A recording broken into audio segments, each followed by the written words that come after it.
Pânico nas bolsas de valores e o dólar dispara. E ainda é falado nos Estados Unidos de risco de recessão. E todos os locais das grandes mídias, o mercado está em pânico. Coisas como o Bitcoin caem 15% e o Ethereum derreteu. Empresas como a Amazon derreteu, ações caem 19%. E nos últimos 5 dias, as ações caíram 15%. E Jeff Bezos perde 120 bilhões. E vai seguindo a Nvidia com uma queda brutal de 24% em 5 dias. E a bolsa japonesa derreteu 12% em apenas um dia. E esse gráfico praticamente está descendo em linha reta. Foi a maior queda desde o crash de 1987. E o S&P 500, que é um dos principais índices da bolsa de valores americana, que é onde estão as 500 empresas maiores dos Estados Unidos, teve uma queda de 7% em 5 dias. E na Nasdaq, que é onde ficam as empresas de tecnologia dos Estados Unidos, o índice inteiro teve uma queda de 10% em apenas 5 dias. Agora vamos para o Brasil, também em queda em apenas 5 dias, acompanhando todo esse pânico dos mercados nos Estados Unidos. E no vídeo de hoje você vai saber exatamente o que está acontecendo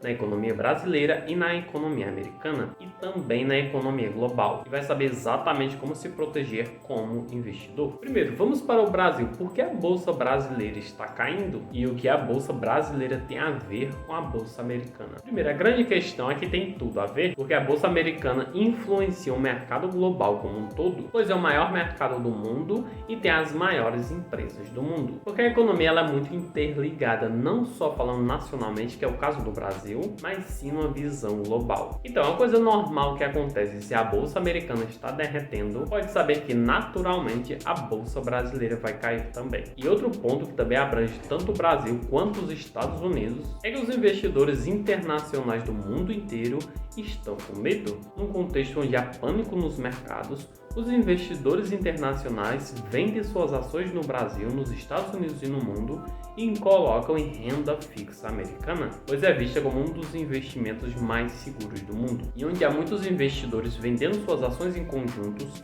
as bolsas brasileiras e americanas despencam. Agora, um dos ativos que já está se recuperando é o ouro, no mesmo período em 5 dias. Eu estou aqui com o principal ETF de ouro, o IAU, e o motivo é porque, como acontece na renda fixa americana, e os investidores em pânico recorrem, também eles recorrem ao ouro, porque ele é visto como uma reserva de valor. É porque o ouro ele já foi aprovado no tempo, porque desde o início das civilizações, o ouro sempre manteve o seu valor. E dentro desse contexto de pânico de mercado, muitas pessoas recorrem ao ouro. Agora vamos para o dólar. Mesmo sendo uma moeda muito forte, moeda de reserva global, continua sendo uma moeda fiduciária onde está sujeita à inflação ou à volatilidade, pois o real está se desvalorizando frente ao dólar. Então o dólar acaba disparando aqui no Brasil, convertendo para reais. Isso já vem acontecendo há um bom tempo. Para você ter uma ideia, no plano real, no lançamento do real, R$1 basicamente era $1 e hoje o dólar já está quase que R$6. E o real basicamente é uma moeda nova, completando 20 anos desde o plano real. Mas desde lá até o dia de hoje ele só vem se desvalorizando. Isso vem acontecendo a uma velocidade muito rápida. E nesse percurso ele não aparenta parar a sua queda de desvalorização. E esse é um dos motivos da desvalorização. O governo brasileiro ele também imprime muito dinheiro, elevando a oferta monetária e gerando assim inflação.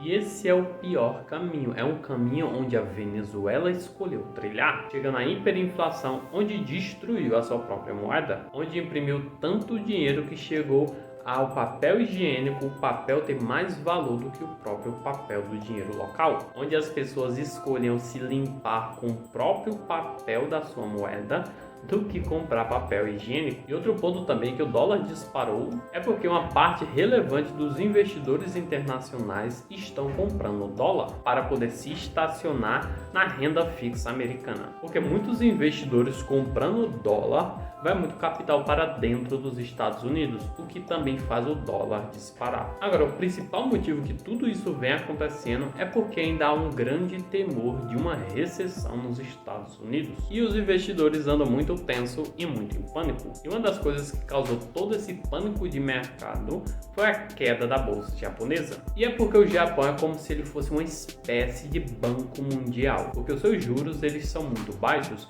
e e muitas vezes está em zero ou negativo. E os investidores eles usam uma técnica chamada de carry trade, e basicamente eles pegam o dinheiro no Japão com juros muito baixos para investirem na renda fixa americana, tendo uma taxa de 5%. Mas agora os juros do Japão aumentou, afetando assim a sua rentabilidade. E também tem o spread, que é a conversão do iene japonês para o dólar americano, que também afeta mais a sua rentabilidade. E esses investidores eles estão com um ganho de capital muito menor, o que assustou muitos investidores internacionais, porque há décadas o Japão se encontrava sempre em juros baixos. E outro ponto também é a geração de emprego nos Estados Unidos, que estão caindo, que comprova sinais de uma desaceleração econômica. E muitos investidores e mercados estão com a expectativa que a recessão nos Estados Unidos vai acontecer. Porque se acontecer de fato a recessão com a economia americana, que é a maior economia do planeta, ela abala a economia mundial do mundo inteiro, inclusive no Brasil. Agora, a questão do Japão é um dos motivos das quedas das bolsas globais. Agora, eu vou passar uma sequência de motivos para possível recessão nos Estados Unidos. Agora, presta bastante atenção, porque não é uma única coisa, é um conjunto de coisas que vem acontecendo, colaborando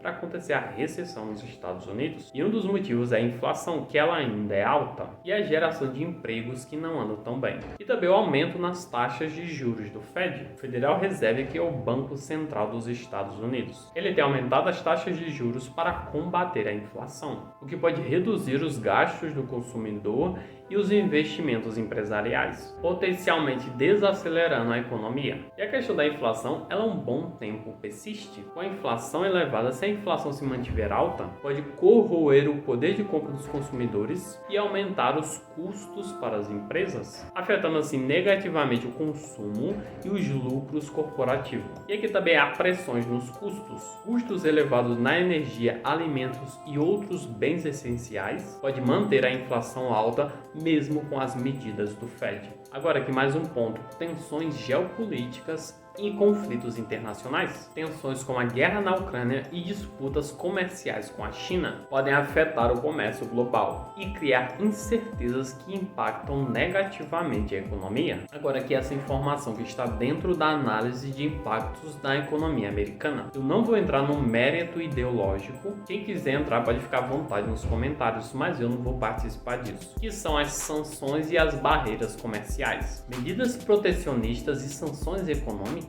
pode restringir assim o comércio e os investimentos, prejudicando assim a economia americana. E aqui entra o contexto de desaceleração global. Economias internacionais, a desaceleração de grandes economias, principalmente da Europa, como a União Europeia e a China, a demanda por exportações dos Estados Unidos cai. Também tem o ponto das cadeias de suprimentos globais. Problemas contínuos na cadeia de suprimentos globais pode afetar a distribuição de bens nos Estados Unidos.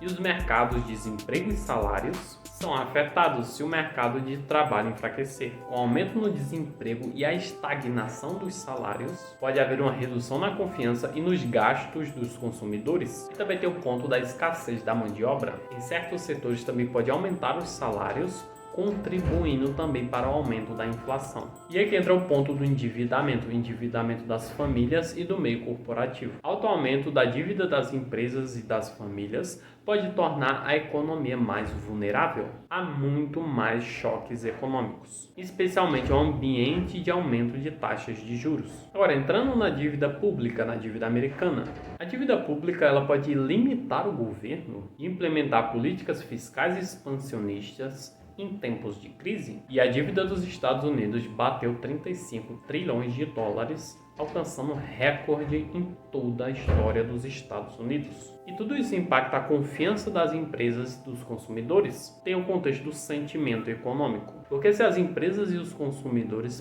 perdem a confiança na economia, podem reduzir os gastos e os investimentos, o que contribui para a desaceleração econômica. E esses pontos em conjuntos criam um ambiente econômico complexo e incerto, onde várias forças podem interagir, contribuindo ao risco de recessão. Agora, em tudo isso que vem acontecendo, muita gente acaba ficando em pânico e com medo e vende as suas ações na baixa, retendo prejuízos expressíveis, impactando violentamente a sua vida e suas finanças. Agora, eu quero falar para você, investidor, que está com medo e que está em pânico. Os Estados Unidos teve 13 recessões desde a Segunda Guerra Mundial e teve 13 recuperações. Os Estados Unidos e o Brasil sobreviveram a uma das maiores crises da história e foi a crise da pandemia, e ambos estão se recuperando economicamente. Todas as crises que aconteceram na história, ambos os países passaram e se recuperaram. Talvez esteja surgindo uma grande crise que estatisticamente e historicamente os países irão passar também.